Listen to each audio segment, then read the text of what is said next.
After a month here, I can honestly say I love this country. I love so many things about it, especially the people and the food here. But like any place else, this is not a utopia, folks. There are things about this country that absolutely drive me crazy, that I hate. You know, you've already seen, hopefully, the top 10 video I did about the top 10 things I love about Japan. I felt like, you know what? I think I'm also going to do a video about the top 10 things that I hate about Japan, just to get a few things off of my chest. Good. Use your aggressive feelings, boy. Let the hate flow through you. All right, with that said, number 10. Considering everybody 12 years old and up an adult. Oh boy, this one's near and dear to my heart because I've got two teenagers, 13-year-old and a 15-year-old. And I'm having to pay full price for them everywhere or try to lie about it. And it drives me nuts because I'm sorry, folks, but a 12 or 13-year-old boy or girl is not an adult. I don't care what the hell Japan says, but everywhere you go, train tickets, museums, this, that, the other thing, they want to consider 12, 13, 14-year-olds adults. I mean, I just don't get that. I mean, do they seriously think that like kids who are in junior high school are adults? Are they paying their own bills? Do they have jobs? Do they have mortgages? Do they have spouses? I don't think so. And I can't figure it out. Is this just a scam? Is it just a scheme to charge, parents more money?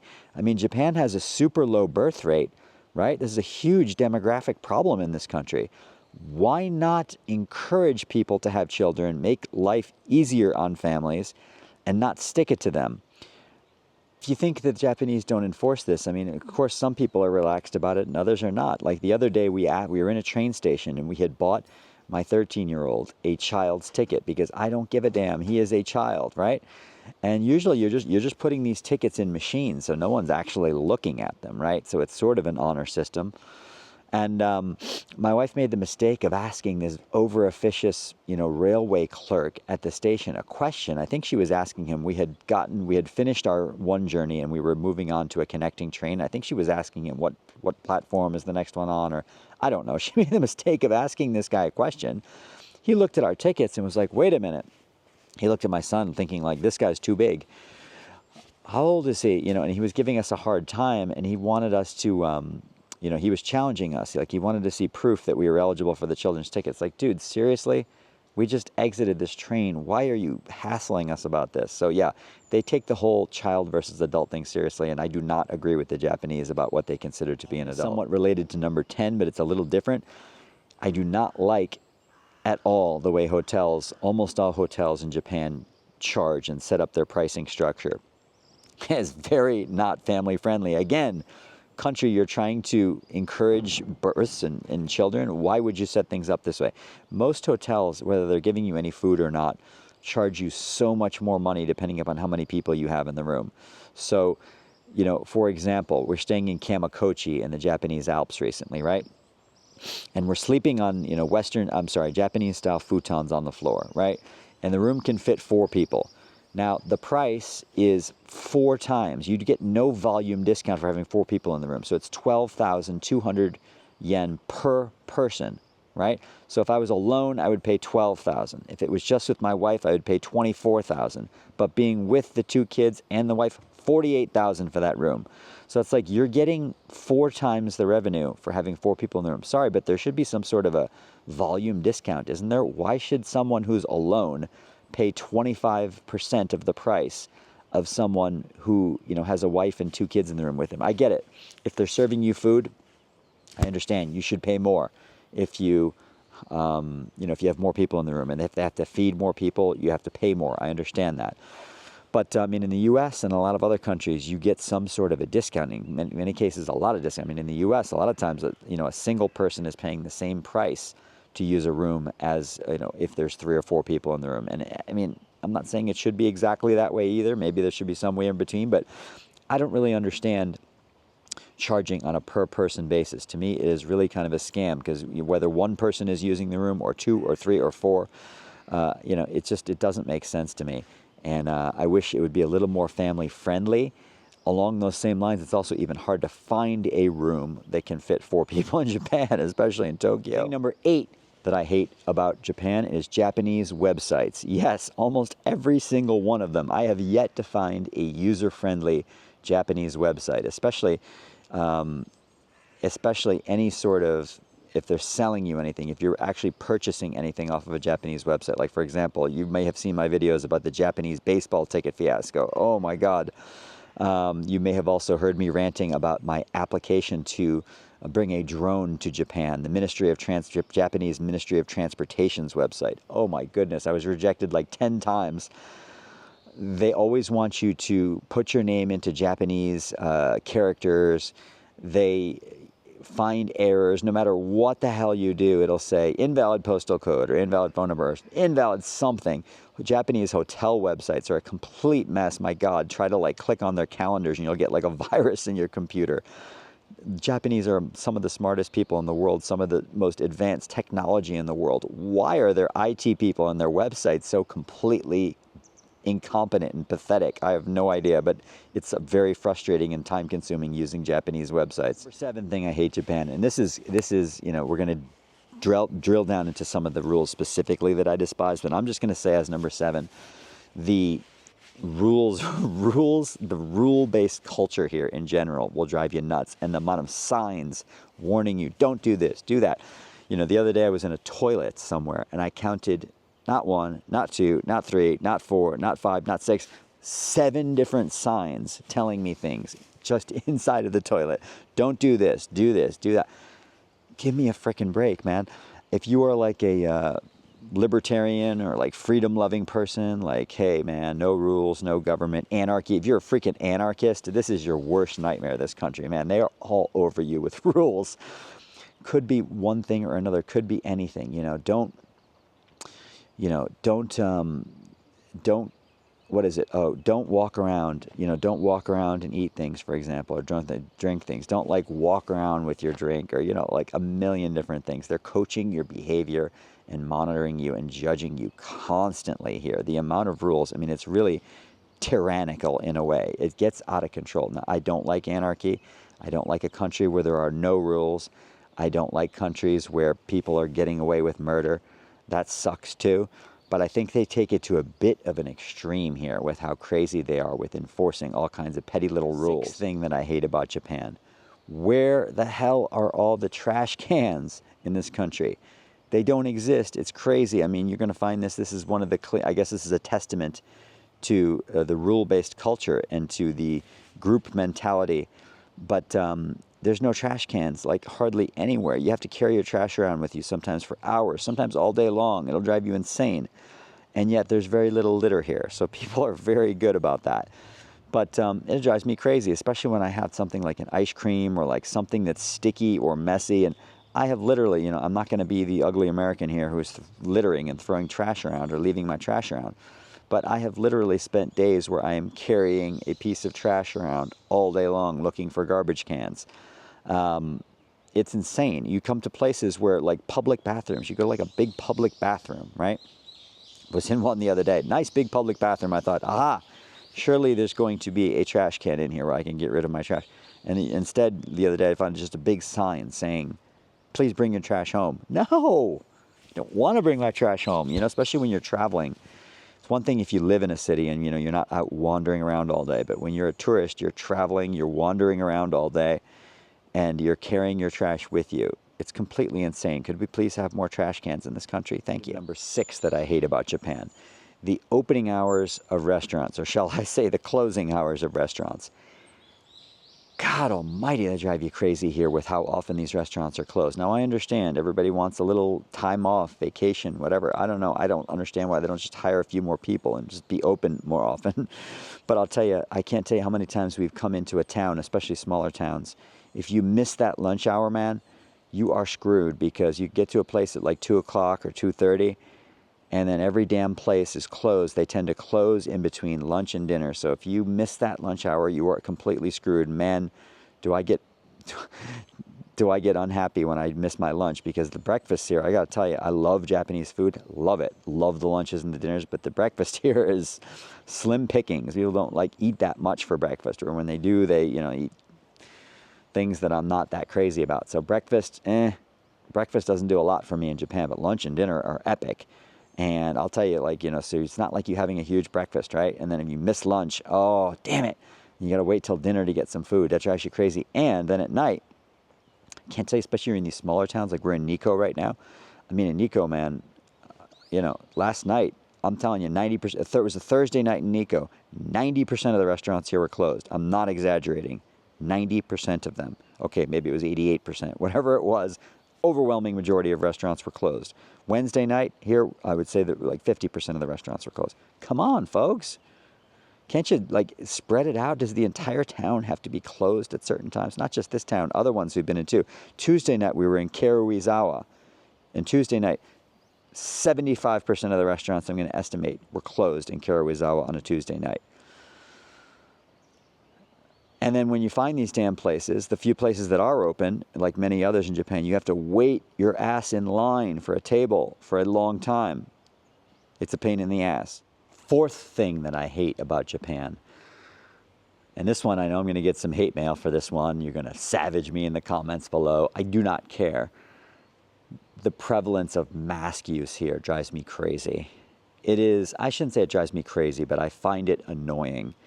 It is almost July of 2024, and the pandemic is long over.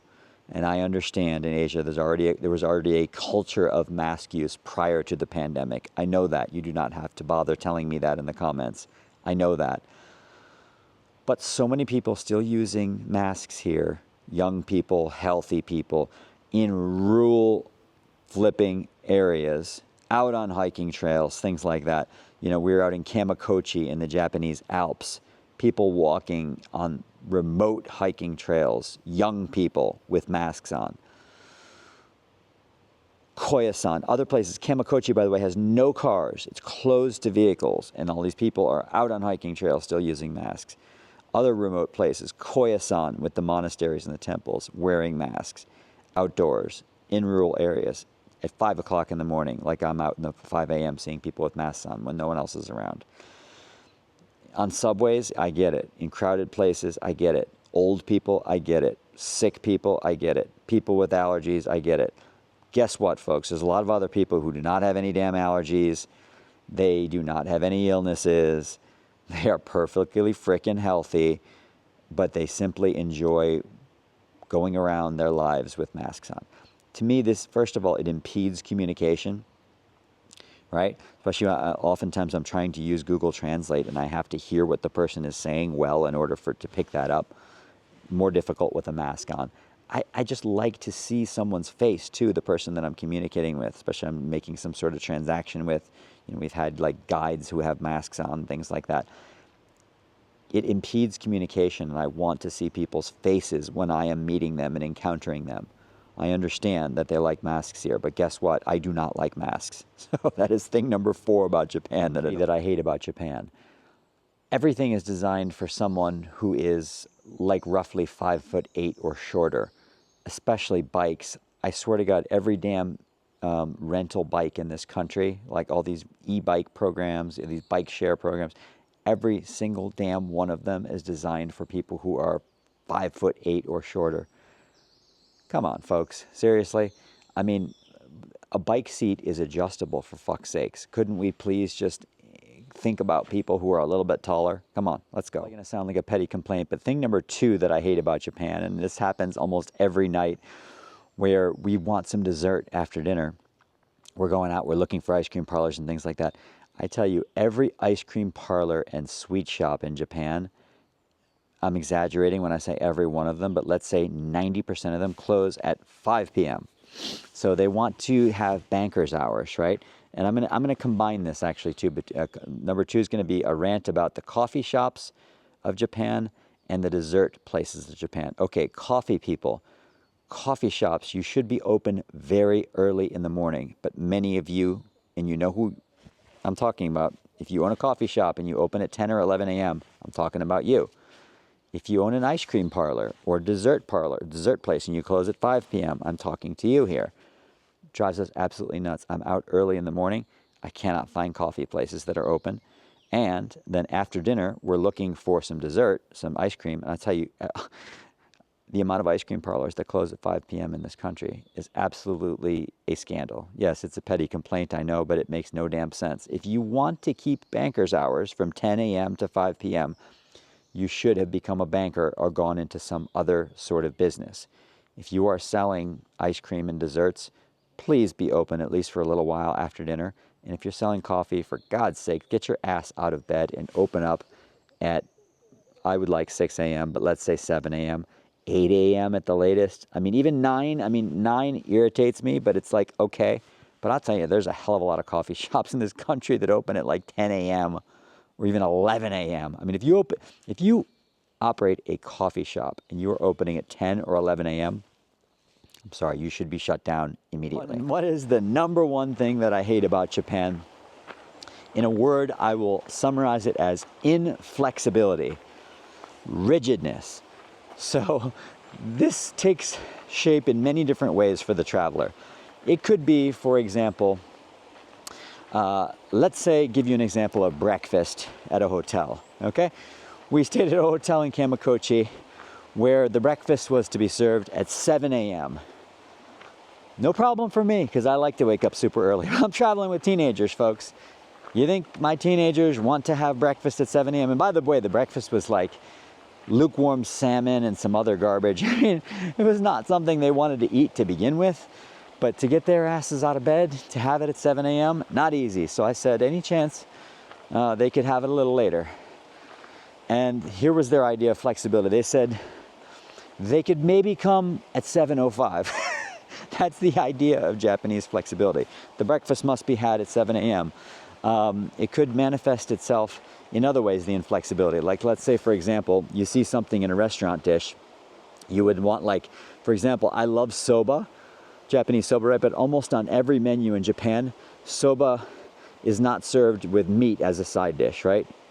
Occasionally you will find it, we could get it with meat. Often you can get it with shrimp tempura or things like that. But most of the time it's just a vegetarian dish. But it doesn't fill me up. I love soba, but I want something else. I want like a side of pork or a side of chicken, or give me some freaking meat along with it, right, on the side. No, if it's not on the menu like that, they are not going to give it to you like that. Or if there's some dish that you want, but there's some ingredient in it that you might be allergic to, or you just don't like the taste of, or whatever, good luck getting them to leave that out for you. Or any other type of thing that involves bending a rule even ever so slightly. Oh no. Oh no. This comes back to, I guess, our thing about rules in the beginning, right? It's one thing to have rules as a society, but bending those rules, oh my goodness, or making an exception to something. Like, for example, you probably have seen my videos. We had a huge problem here. We were supposed to rent a car, but I had my American driver's license, right? And I had a copy of my international driver's license on, and I thought, well, that'll hopefully be enough. Oh no, not in Japan. I mean, I found one mom and pop place to rent to me for one day, but I could not get the one-way car rental from anybody, because you've got to have the original driver's license, original of it, not a copy of the international driver's license, even though it's basically just a translation of your actual American driver's license. Good luck finding someone flexible with that, right? The culture here is all about conformity, and in some ways that really helps them. It helps probably with social cohesion. They have a high quality of life. They have low crime. There's so many good things about it, but that culture of conformity also means that there's very little flexibility. So if you want something slightly different than whatever the hell the procedure is here, well, good luck to you. Basically, you are shit out of luck. One more example of the inflexibility and the rigidness that can drive you nuts here, as a traveler especially, is that the check-in times, of hotels. Can't tell you how often we arrive at a hotel at like 2 o'clock or whatever it might be, a half hour before the official check-in time. And they will not let you check in, even though your room is available. And sometimes too, the honesty of them amazes me too. Like, I feel like in the US, if they didn't want to let you check in early, they'd claim, well, your room's not ready. They would just lie to you. Here they'll tell you, oh, the room is ready, your room is clean, your room is ready. They will often proactively tell you, but the check-in time is 2 p.m. and it's only 1:30, so we are not going to let you in. instead of just making you happy and trying to get like a 5-star review out of you or whatever, nah, they'll just say, middle finger, you know, we're not going to let you in because the time you're supposed to come is at 3 p.m. and you've arrived at 2:30. How dare you do that? So we're not letting you in. Doing all that negativity though. Let the heat flow through you. Even on a top 10 things I hate about Japan video, I have to say also something nice about Japan, since I love it here so much, is that the level of kindness of people here, and I'm not saying, believe me, there's 125 million people and there's some real assholes here, believe me, don't get me wrong, but the level of kindness, there are so many genuinely kind and amazing people here. So kind. I don't know how else to describe them. It's so polite. The people here are absolutely amazing. It's far from perfect, but it is a wonderful place. I just wish some things about it were different, but of course, things are, you know, every country has its own unique quirks and such, and Japan certainly has its own of those.